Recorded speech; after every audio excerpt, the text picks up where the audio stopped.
Good afternoon, everybody. I want to talk about Mohbad's case and the closing of my investigation. Today is the 10th of September 2024, and the anniversary of Mohbad's death will be in 2 days, which is the 12th of September. And today, the 10th, is a very strategic day for me, and I'm doing this part of the video in English. I will turn into Yoruba a little bit later. What I want to explain to you right now, I'm Dr. Kemi. I'm an investigative journalist of 3 decades, 30 years, and I've retired. This was my last investigation, and it was so passionate to me that I spent a lot of money. The total we have is $10,200, and 80% of that was my money. I am overwhelmed and just tired of what they turned this case into at the Nigerian police. The case became the subject of everybody on social media platforms, from TikTok lives to all kinds of different shows, and they turned it into a rhetoric entertainment show. This is not an entertainment story. It's a crime story. And the police has refused to declare this a homicide. So I went after them. I made videos. I made posts. I did a lot in this 12 months. And today is 1 year that Mohbad actually went out of his house to a concert, which will be his first locally billed concert as an independent artist in Ikorodu on September 10th, 2023. A lot of you went to that concert.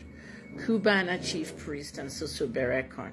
They were also organizers and sponsors of the General Beaters. It's a year, and they haven't said a word on this case. They have not called Mohbad's father. They have not said condolences to anybody in his family. I find it very strange, but who am I to, even interrogate that? A concert happened a year ago today, and the timeline of what happened after the concert is what baffles everybody. I went out and I spent $10,200 to investigate what happened from leaving that concert to the house and to the hospital that declared Mohbad dead. You guys remember me waking up on that morning and telling you that I have some bad news. Very early in the morning, I said, I don't know, something I want to tell you, but I just can't. Because technically, I can't tell you Mohbad is dead. If his family don't know that, that's how journalism is done. You can't notify the public before the family. So I waited about 4 o'clock, and I just put a Facebook note up, and you guys saw my Facebook posting. I posted it this morning, September 10th, 2024, a year later. Now, what I want to say is my final findings is straight up and direct. I have done a lot of investigations in my career. In the 11 years I was in Nigeria, I did many. And a lot of that, police looked at it, and somehow it mirrored their investigation, or they incorporated very important facts. We as investigative journalists, we work alongside police in US and Canada, but at the same time, we can't compromise the case. There are things the police must not tell us, okay, because it could compromise the case, because we are still journalists. So you should know how it is. I'm wearing this hat here, Toronto Police Service. This was my hat when I volunteered for Toronto Police when we went to homicide scenes. At the homicide scenes, I was the person that had to film the dead body of the person that was most likely shot, all the blood, everything. I'm the one that has to do all that and put it on the police YouTube at Toronto Police. I did all that stuff for the police as a volunteer. And I was also an investigative journalist and a gun violence advocate in the community. I helped them solve 13 murders, and this Mohbad case was very easy. I interviewed 8 people, total of 8 people I interviewed. When I say I interviewed, I spoke to them either in person or on the phone. 4 of them live in that very house with Mohbad. A total of 15 people stayed in that house. 4 from that house spoke to me, and 4 on that street spoke to me. These are Mohbad's neighbors. The one very critical thing I picked on the first day of my investigation is that, why did a nurse come from another country to treat Mohbad, who was a stone throw from a hospital near his home? So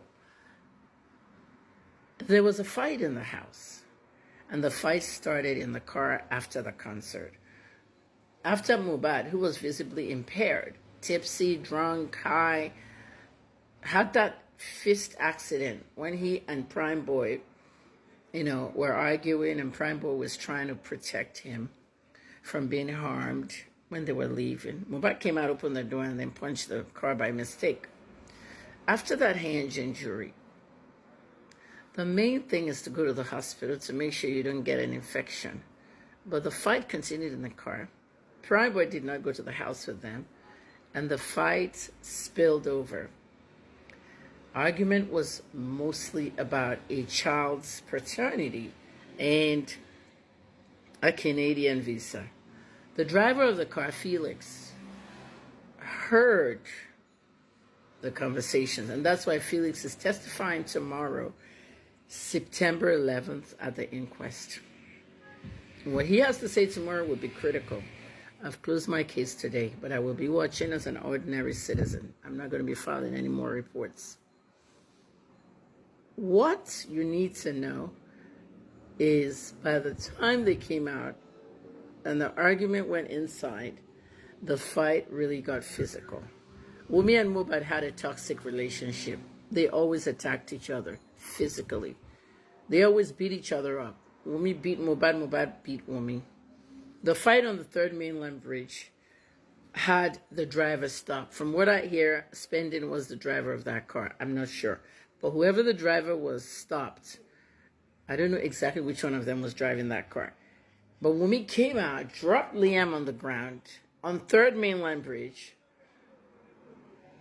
And Spending, I heard, took the baby and gave the baby to Mohbad. Mohbad was carrying the baby, visibly about to throw the baby in the Third Mainland Bridge water. And they grabbed the baby from him. They stopped him. He was going to throw that baby. What if he threw the baby? So at that point, I determined there's a paternity issue. And I told Nigerian not to donate for this woman.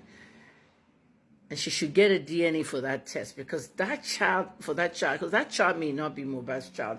And Mohbad has been fighting her because of that child.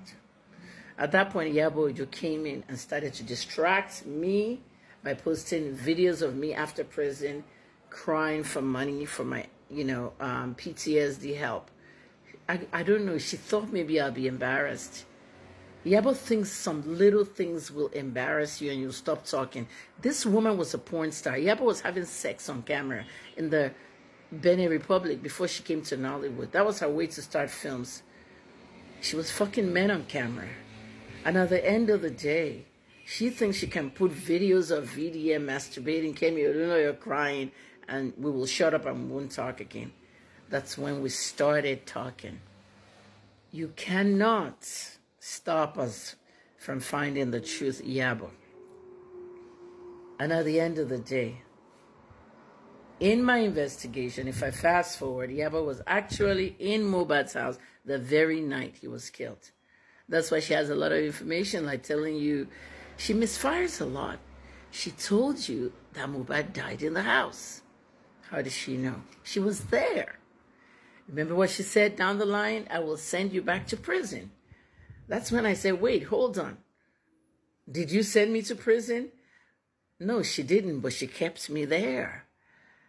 So police officer used to send her money from one of the prosecutors, Kennedy Okoko, the billionaire, spiritual son of Ibiyomi that prosecuted the case, was paying her to stay home. So when we get to court, they'll adjourn the case again because Iyabo Ojo is not in court. She's filming in Australia. If I had to open that case again, a lot of people will be charged with perjury, like the police prosecutors and the Ibiyomi lawyers, but it's no sense. If I really want to, I will. Why? Because Kenebi's dead. The Attorney General is dead. The key people, they're all dead. But the main thing is that Iyabo misfires. That's how she went to say that. I'm just so glad I didn't write my prison book. She misfires and says things she's not supposed to even open. Mohbad died in the house. That's when I found out she was actually in the house. One of the witnesses said she was the one with Mohbad. Well, they said that Wunmi was cooking Indomie, and when the nurse gave the 3 injections that caused the goosebumps and Mohbad died.